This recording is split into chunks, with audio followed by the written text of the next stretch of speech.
हिंदू क्यों नहीं जा सकते मक्का मदीना में? दोस्तों, खबर आए दिन हमें सुनने को मिलती है कि मक्का मदीना जैसे पवित्र जगह पर भगवान शंकर को कैद करके रखा गया है। अब इस खबर को सुनकर लोगों के मन में सवाल उठता है, क्या वाकई में ऐसा है? और अगर ऐसा नहीं है तो फिर क्यों यहाँ पर मुसलमानों की लंबी चौड़ी भीड़ देखने को मिलती है? लेकिन क्या किसी हिंदू को मक्का मदीना के अंदर झांकने तक की इजाजत नहीं है? क्यों कोई हिंदू मक्का मदीना में प्रवेश नहीं कर सकता? दोस्तों, ये कुछ सवाल हैं जिन्होंने कभी न कभी आपके दिमाग के साथ भी खेला होगा, पर चिंता मत करो, आज हम आपको इन सभी सवालों के जवाब तो देंगे ही, उसके साथ साथ ये भी बताएंगे मक्का मदीना और भगवान शंकर के बीच का आखिर कनेक्शन क्या है और क्यों ये बात बार बार आती है। दोस्तों, सच सच बताना, अगर आप सोशल मीडिया चलाते हैं तो आपने भी इस खबर के बारे में सुना होगा कि मुसलमान जिस काबा को अपनी सबसे पवित्र जगह मानते हैं उसके अंदर शिवलिंग मौजूद है, और तो और मुसलमान जिस जगह पर शैतान को पत्थर मारते हैं वो जगह कुछ और नहीं बल्कि भगवान शिव है, जिन्हें सऊदी के लोगों ने कैद करके रखा है, वो भी कई सालों से। और उन्हें लगता है कि अगर कोई भी हिंदू वहां जाकर उन पर पानी डालेगा तो वो आजाद हो जाएंगे, और इसीलिए किसी भी हिंदू को मक्का मदीना के अंदर नहीं जाने दिया जाता। दोस्तों, दिमाग को हिला देने वाली बात है ये, लेकिन इस बात में कितनी सच्चाई है ये तो आपको हमारी वीडियो में पता चलेगा ही। उससे पहले हमारा ये जानना जरूरी है कि इस मक्का मदीना में भगवान शिव को कैद करके रखने की बात की जाती है तो आखिर वो क्यों है और क्यों हर मुस्लिम उसे जन्नत की तरह पूजता है। दोस्तों, मक्का मदीना सऊदी में मौजूद है और ये एक पूरी तरह से इस्लामिक देश है, जहां पहली बात तो किसी हिंदू को जल्दी से एंट्री नहीं मिलती, और अगर कोई हिंदू वहां चला भी जाए तो उसे सऊदी अरेबिया में दफनाने तक की जगह नहीं दी जाती। यहाँ पर पेट्रोलियम बहुत ही ज्यादा मात्रा में पाया जाता है, इसलिए ये दुनिया भर के विकसित देशों में से एक है। सऊदी अरब की राजधानी रियाद है और यहाँ की करेंसी रियाल है, लेकिन यहाँ की राजधानी से भी ज्यादा प्रसिद्ध यहाँ के दो शहर हैं, एक है मक्का और दूसरा है मदीना। ये दोनों ही शहर केवल सऊदी अरब में रहने वाले मुस्लिमों के लिए ही नहीं बल्कि दुनिया भर में रहने वाले मुसलमानों के लिए बहुत ज्यादा अहम है। इसकी सबसे बड़ी वजह है यहाँ पर हर साल लाखों की संख्या में मुस्लिम आते हैं। ये मुसलमानों के लिए तीर्थ स्थल की तरह है। जिस तरह हिंदुओं में ये मान्यताएं हैं कि 4 धाम की यात्रा कर लो तो इंसान के सारे पाप, सारे दुख दर्द मिट जाते हैं, ठीक उसी तरह इस्लाम धर्म में ऐसा माना जाता है कि मक्का मदीना जैसी पाक जगह के दर्शन करने के बाद इंसान खुदा के नेक बंदों में शामिल हो जाता है। यही वजह है कि हर मुसलमान ये चाहता है कि वो जिंदगी में कुछ करे या ना करे, लेकिन मरने से पहले एक बार हज की यात्रा जरूर करे। अब ये जगह कितनी खास है इसका अंदाजा इस बात से लगाया जा सकता है कि मुसलमान चाहे दुनिया के किसी भी कोने में क्यों ना नमाज पढ़े, हमेशा काबा की ओर मुंह करके ही पढ़ते हैं।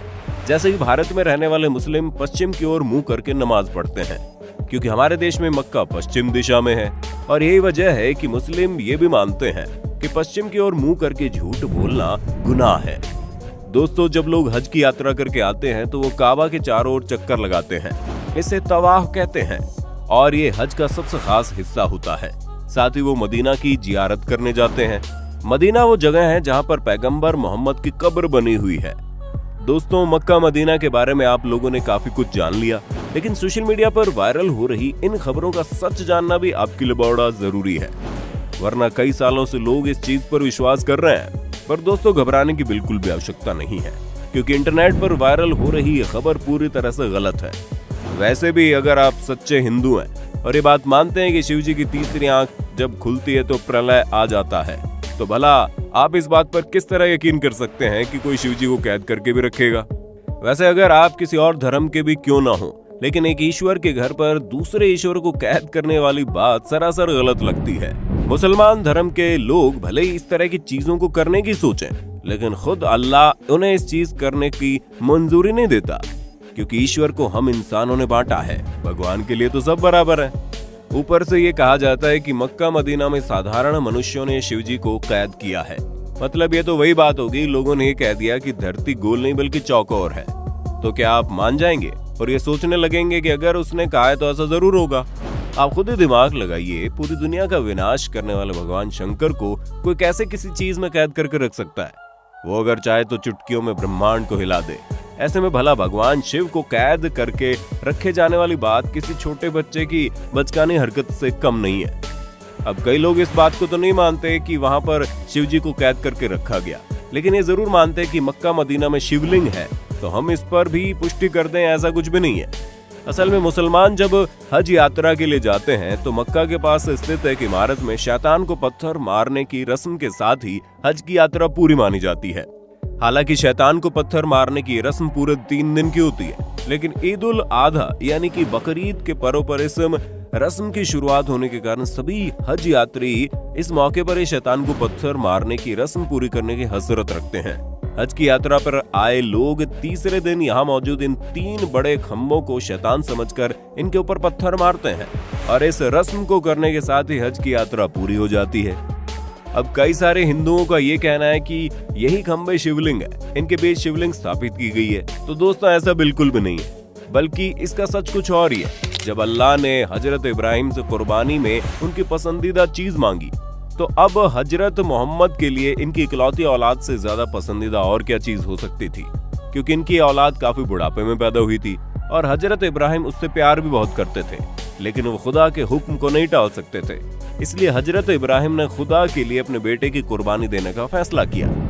और जब हजरत इब्राहिम अपने बेटे को लेकर कुर्बानी देने जा रहे थे, तभी रास्ते में एक शैतान मिला जिसने हजरत इब्राहिम से कहा था कि वो इस उम्र में अपने बेटे की कुर्बानी क्यों दे रहे हैं।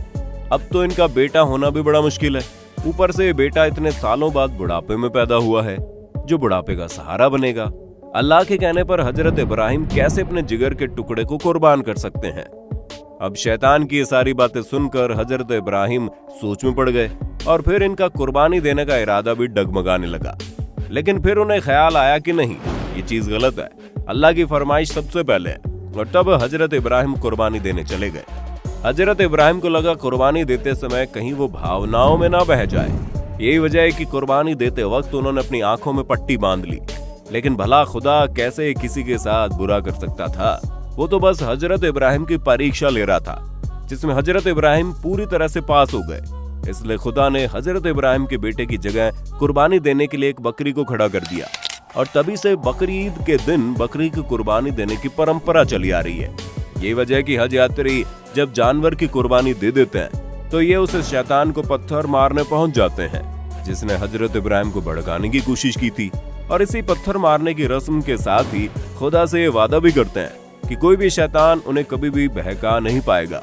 फिर चाहे वो शैतान बाहर की दुनिया का हो या फिर उनके मन में हो, वो हमेशा सच्चे दिल से खुदा की इबादत करेंगे।